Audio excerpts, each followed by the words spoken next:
Você provavelmente acredita que enriquecer é sobre ganhar mais dinheiro, trabalhar mais, produzir mais, aumentar a renda. Mas e se eu te dissesse que, antes mesmo de pensar em ganhar mais, a maioria das pessoas está sabotando a própria riqueza todos os dias, sem perceber? Essa sabotagem não acontece de forma óbvia. Ela não aparece como um erro gritante. Ela se disfarça de rotina, de hábitos normais, de pensamentos aparentemente inofensivos. E foi exatamente isso que Andrew Carnegie percebeu ao observar milhares de homens ao longo de sua vida. Carnegie saiu da pobreza extrema e construiu uma das maiores fortunas da história não porque era o mais inteligente da sala, mas porque entendeu algo que quase ninguém entende. A pobreza começa na mente, muito antes de aparecer na conta bancária. A maioria das pessoas não fracassa por falta de oportunidade. Fracassa porque pensa, age e decide como alguém que nunca foi treinado para lidar com riqueza. E tudo começa de forma silenciosa.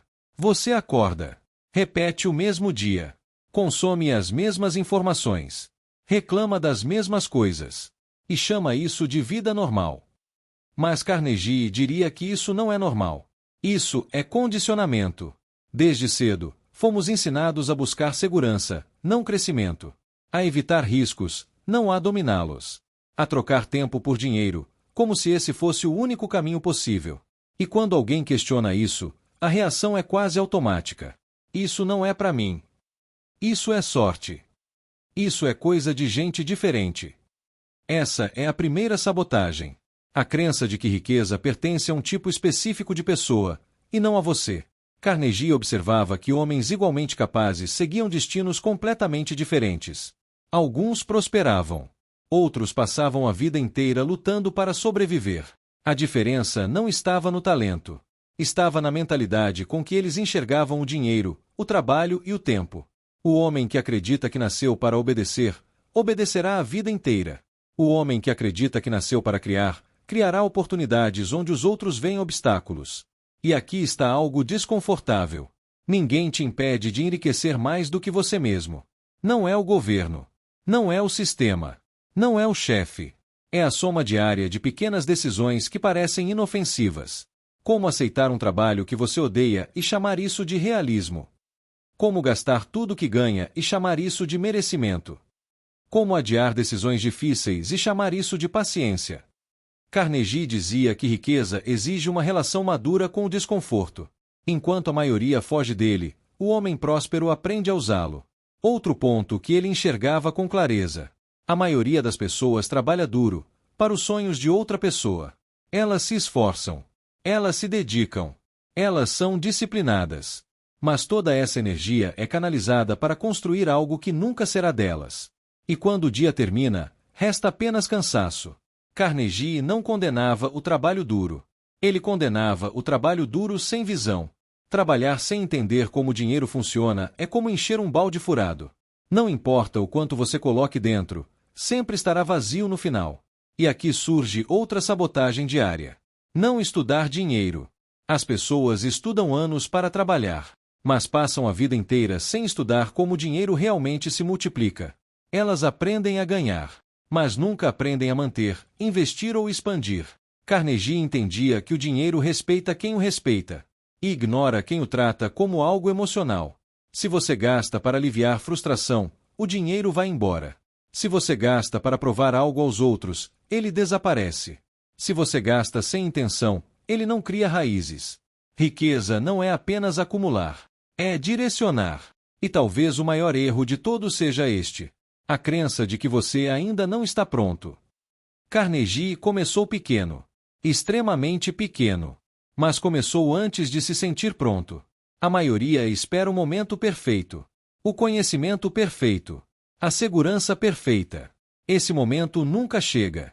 Enquanto isso, os anos passam, a energia diminui, e a pessoa se convence de que não deu tempo. Não foi falta de tempo, foi excesso de espera. Riqueza exige movimento imperfeito, não planejamento eterno. E quando Carnegie observava aqueles que fracassavam repetidamente, ele percebia algo cruel. Eles estavam sempre ocupados, mas raramente estavam progredindo. Ocupação não é progresso. Agenda cheia não é crescimento. Cansaço não é prova de avanço. Muitas pessoas se sentem produtivas apenas porque estão exaustas. Mas exaustão sem direção é apenas desgaste. A verdadeira sabotagem diária não está em um grande erro. Está em 1000 pequenos hábitos que parecem normais, mas constroem uma vida limitada. E enquanto você não questiona esses hábitos, eles decidem seu futuro por você. Carnegie acreditava que todo homem precisa, em algum momento da vida, fazer uma escolha silenciosa. Continuar vivendo como foi programado. Ou assumir a responsabilidade total pelo próprio destino financeiro. Essa escolha não acontece em um palco. Não acontece com aplausos. Ela acontece em silêncio. E a maioria nunca faz. Eles apenas seguem. E quando alguém não faz essa escolha conscientemente, a vida faz por ele. Ela escolhe o limite. Escolhe o teto invisível. Escolhe o quanto aquela pessoa pode ganhar, sonhar e arriscar. Andrew Carnegie observava que a maioria dos homens vive dentro de um cercado mental que nunca questionou. Eles herdaram crenças, medos e expectativas de pessoas que nunca foram ricas, e depois passaram a vida tentando prosperar usando essas mesmas ideias. Isso é como pedir direções a alguém que nunca saiu do lugar. Uma das sabotagens mais profundas acontece na forma como você reage ao sucesso alheio. Quando alguém próspera, você se inspira ou se irrita. Você observa para aprender ou critica para se proteger. Toda vez que você diminui o sucesso de outra pessoa, seu cérebro aprende uma lição perigosa. Se eu chegar lá, serei atacado também. E então você desacelera. Se sabota. Fica confortável em não crescer demais. Carnegie entendia que riqueza exige tolerância à incompreensão. As pessoas vão te chamar de ganancioso, obsessivo, arrogante ou sortudo. Isso faz parte do preço. Mas a maioria prefere a aprovação social ao progresso financeiro. Prefere ser aceita a ser livre. Outra sabotagem diária é tratar decisões financeiras como algo pequeno demais para merecer atenção. Assinar contratos sem ler. Aceitar acordos por pressa. Ignorar detalhes. Carnegie era obcecado por detalhes. Porque ele sabia que grandes fortunas são construídas em decisões aparentemente pequenas, repetidas por anos. O problema é que as pessoas usam sua energia mental com trivialidades. E tomam decisões financeiras no piloto automático. Elas passam horas escolhendo entretenimento, mas minutos pensando no próprio futuro. E depois se perguntam por que nada muda. Existe também a sabotagem do orgulho silencioso. Aquela voz que diz: eu me viro sozinho. Não preciso de ajuda. Já sei o suficiente. Carnegie defendia algo quase ofensivo para muitos. Riqueza é construída em aliança, não em isolamento. Nenhuma grande fortuna foi criada sozinha. Ela nasce da soma de competências, visões e pessoas certas no lugar certo. Mas o orgulho impede aprendizado. E o ego cobra juros altos. Outro ponto crítico. As pessoas confundem conforto com felicidade. Elas moldam a vida inteira para evitar tensão, esforço e incerteza. Mas Carnegie sabia que conforto prolongado gera estagnação. Se tudo na sua vida é confortável, algo está errado. Crescimento exige atrito. Exige decisões que dão frio no estômago. Exige bancar escolhas antes de ter validação. E aqui está uma sabotagem moderna extremamente comum. Consumir conteúdo motivacional sem transformar nada em ação. A pessoa se sente inspirada, animada. E no dia seguinte, tudo continua igual. Carnegie acreditava que ideias só têm valor quando colocadas em prática. Conhecimento acumulado sem aplicação é apenas vaidade intelectual. Você não precisa de mais informação. Precisa de menos distração e mais execução. Outro erro silencioso. Confundir ocupação com importância. Muitas pessoas se sentem valiosas porque estão sempre ocupadas. Sempre cansadas. Sempre correndo. Mas quando você analisa de perto, percebe que estão ocupadas mantendo o mesmo nível de vida, não construindo algo maior. Carnegie enxergava o tempo como um ativo brutalmente subestimado. Não o tempo do relógio, mas o tempo mental. Quantas horas do seu dia são realmente usadas para criar algo que pode crescer sem você? E quantas são apenas manutenção da sobrevivência? A maioria vive presa na urgência, pagando contas, apagando incêndios, reagindo. Poucos vivem na estratégia. E talvez a sabotagem mais cruel de todas seja esta: acreditar que ainda há muito tempo. Esse pensamento cria um relaxamento perigoso. Adia decisões. Adia riscos. Adia mudanças. Até que um dia o tempo cobra tudo de uma vez. Carnegie não construiu sua fortuna porque tinha mais tempo. Ele construiu porque respeitava o tempo. Ele entendia que cada ano sem direção custa caro. Muito caro. Enquanto isso, a maioria das pessoas negocia consigo mesma todos os dias. Depois eu penso nisso. Quando estiver mais estável. Quando ganhar mais. Mas estabilidade não vem antes da ação. Ela é consequência. E quem espera segurança para se mover, normalmente nunca se move. Se você observar com honestidade, vai perceber. Ninguém destrói sua riqueza em um grande ato. Ela é destruída em pequenas concessões diárias. Aceitar menos do que vale. Não negociar. Não perguntar. Não tentar. Carnegie dizia que o mundo recompensa quem pede mais do que acha que merece, e pune quem se contenta com migalhas. O dinheiro segue a coragem. E tudo isso nos leva a uma pergunta desconfortável. Quantas vezes hoje você escolheu o caminho fácil, sabendo que ele te mantém exatamente onde está? Porque riqueza não é um evento futuro. Ela começa no padrão de decisões que você repete quando ninguém está olhando. E se esse padrão não mudar, não importa quanto você ganhe, sempre haverá algo drenando sua prosperidade. A sabotagem não está fora. Ela acontece dentro. Enquanto você não a reconhece. Ela trabalha todos os dias, silenciosamente, contra você. E o mais perigoso nessa sabotagem é que ela não grita. Ela sussurra. Ela parece como uma voz razoável, quase lógica, dizendo que você está sendo prudente, que não é o momento, que é melhor esperar mais um pouco. E enquanto você escuta essa voz, outras pessoas, não mais inteligentes, não mais talentosas, avançam. Andrew Carnegie dizia que o mundo não recompensa intenção. Ele recompensa posição. Não importa o quanto você deseja prosperar. O que importa é onde você se coloca todos os dias. Existe uma diferença brutal entre quem pensa como proprietário e quem pensa como funcionário, mesmo quando ambos têm o mesmo cargo. O funcionário pergunta: quanto eu vou ganhar por isso?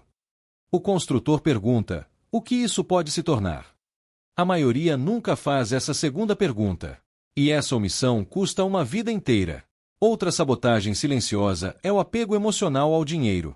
Quando o dinheiro é visto como algo raro, frágil ou difícil de obter, cada gasto dói, cada perda assusta, cada risco paralisa.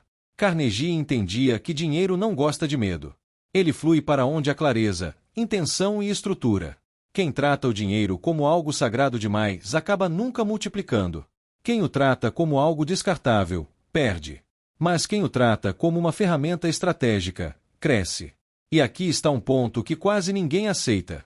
Se você não controla para onde seu dinheiro vai, alguém controla por você. Publicidade, consumo emocional, status social, comparação constante, tudo isso é desenhado para sugar recursos de quem não tem um plano. Você acha que escolhe o que compra.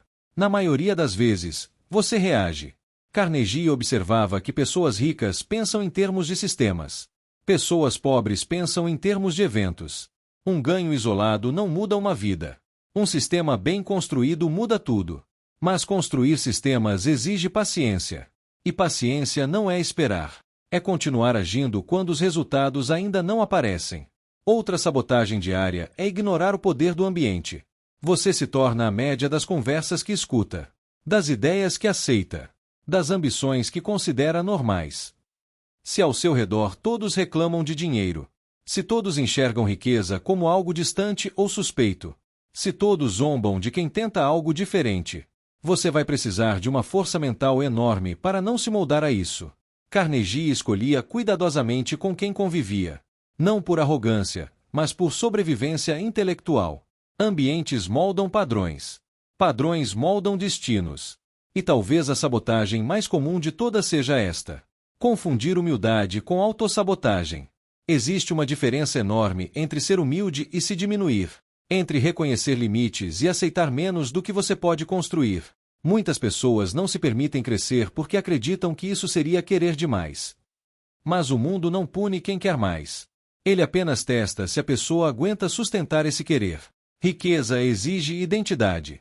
Você precisa se enxergar como alguém capaz de administrar mais responsabilidade, mais decisões, mais impacto. Se você se vê pequeno, vai manter resultados pequenos.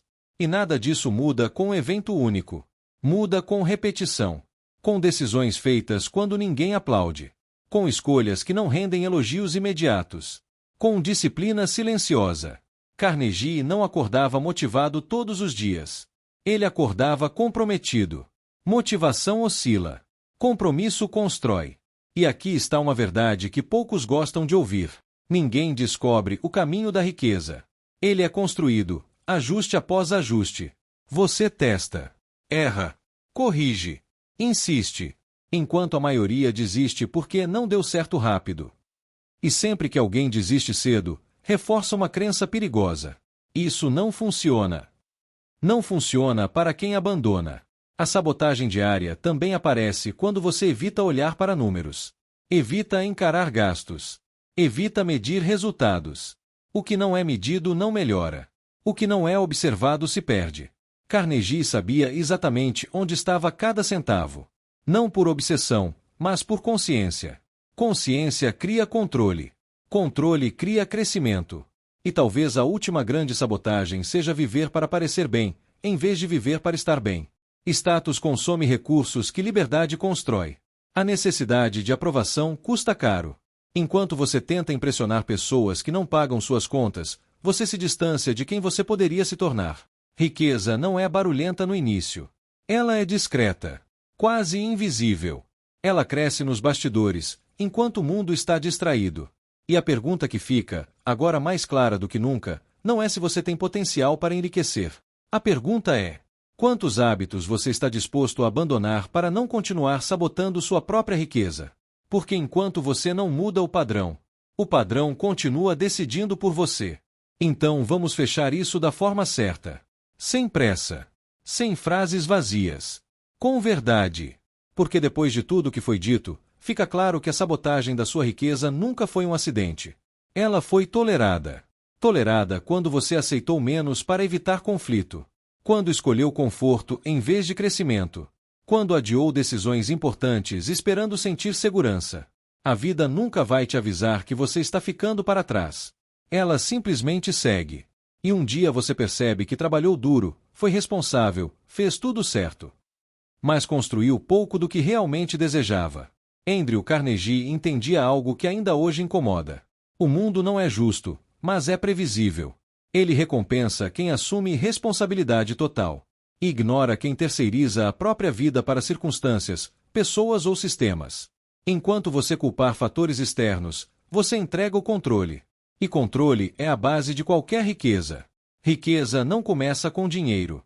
Começa quando você decide que ninguém vai pensar por você. Que você vai questionar hábitos herdados.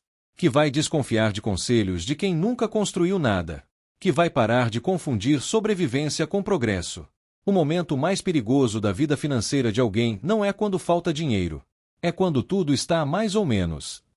Porque o mais ou menos anestesia. Ele não dói o suficiente para mudar. Nem cresce o suficiente para libertar. Carnegie não esperou o colapso. Ele se moveu antes. E talvez essa seja a pergunta final que fica para você. Se nada mudar, se você continuar tomando as mesmas decisões, com os mesmos hábitos, com os mesmos medos, onde exatamente você estará daqui a 5 anos? A resposta não é difícil. Ela já está sendo construída hoje. Toda escolha pequena conta. Toda concessão deixa rastro. Toda decisão adiada cobra juros. Mas aqui está a parte que quase ninguém percebe.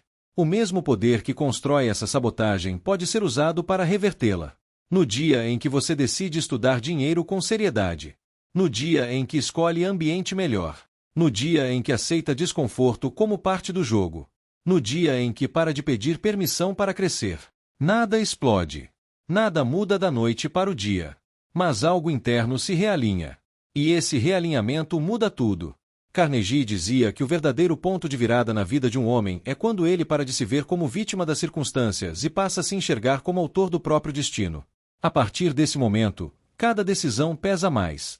Cada escolha importa. Cada dia deixa de ser automático. E a sabotagem perde força. Porque agora você vê. E depois que você vê, não dá mais para fingir que não sabe. A pergunta final não é se você quer ser rico. É se você está disposto a parar de agir contra isso todos os dias. Porque riqueza não foge de você. Ela apenas evita quem não está preparado para sustentá-la. E essa preparação começa agora.